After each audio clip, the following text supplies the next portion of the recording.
Bonjour, je vais vous parler aujourd'hui de Rumiko Takahashi. Je présume que plusieurs d'entre vous connaissent déjà Rumiko Takahashi. Pour les autres, elle est l'auteure des très populaires mangas Urusei Yatsura, connu aussi en tant que Lamu, Maison Ikoku, connu aussi en tant que Juliette Je t'aime, Ranma 1/2 et Inuyasha, ainsi que des moins connus One Pound Gospel, sa saga des sirènes et ses one-shots, généralement qualifiés de Rumik Theater, ou sa plus récente série Kyokai no Rine, ainsi que de sa série actuelle Mao.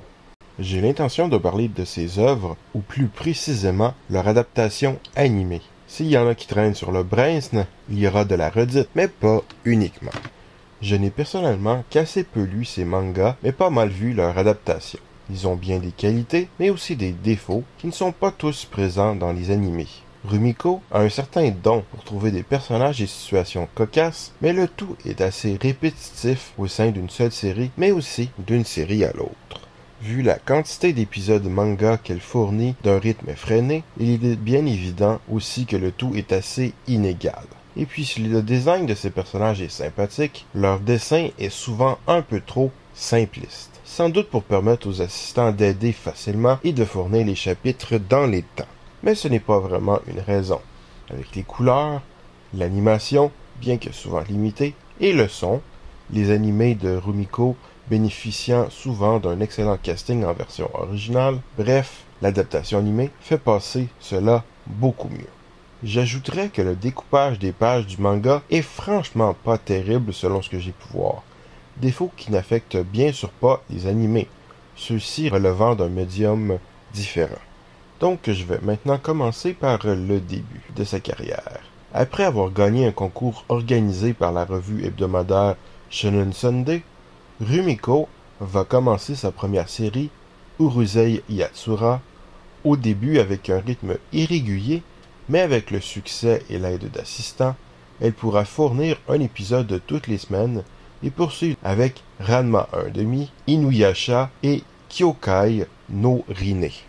Urusei Yatsura est une comédie fantaisiste qui relate les aventures d'un tas de personnages, principalement des lycéens, en premier lieu Ataru, un malchanceux crétin coureur de jupons, et Lum, une jolie extraterrestre amoureuse de ce dernier, mais terriblement jalouse, qui lui lance donc continuellement des chocs électriques. Elle possède aussi le pouvoir de voler. La série se signale par ses nombreux personnages. En plus de l'obsédé Ataru Moroboshi et la jolie mais colérique Lum, il y a le riche et beau Shutaro Mendu, bien que il est plutôt obsédé lui aussi, il n'est pas tellement mieux que Ataru.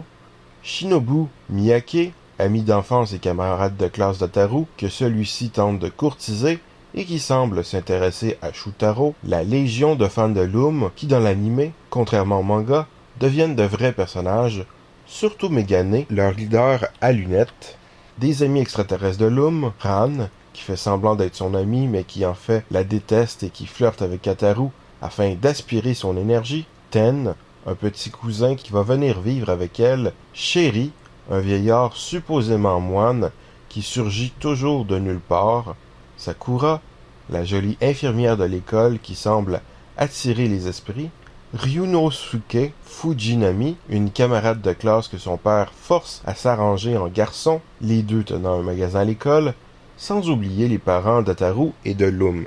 L'histoire vaguement science-fiction est clairement un prétexte pour les innombrables situations invraisemblables ou fantaisistes que vont vivre l'incroyable galerie de personnages. En fait, les extraterrestres sont des allusions pas du tout déguisées aux contes, légendes et croyances traditionnelles du Japon.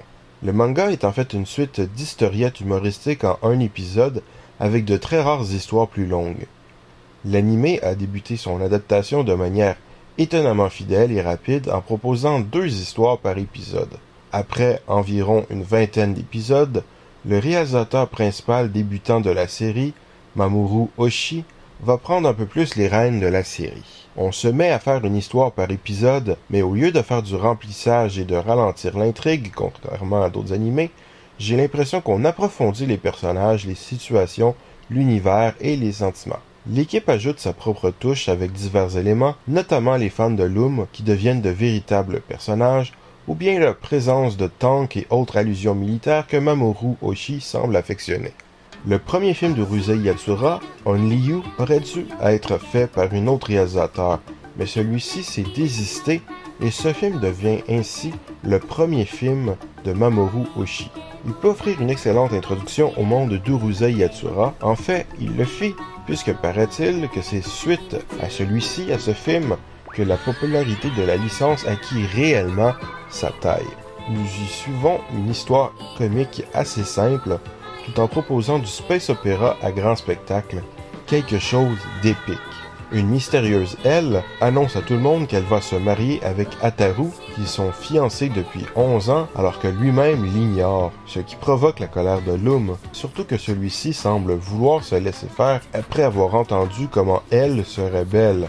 Notre belle alien va donc s'efforcer d'aller chercher son chéri, tandis que tous les personnages réguliers de la série seront embarqués dans l'aventure. Bien que le film fait intervenir une tonne de personnages, ceux que l'on fait le plus qu'entrevoir sont très suffisamment présentés pour apprécier le film, donc il n'est pas nécessaire de connaître déjà la licence, bien que ça ne puisse pas faire de mal pour certains gags.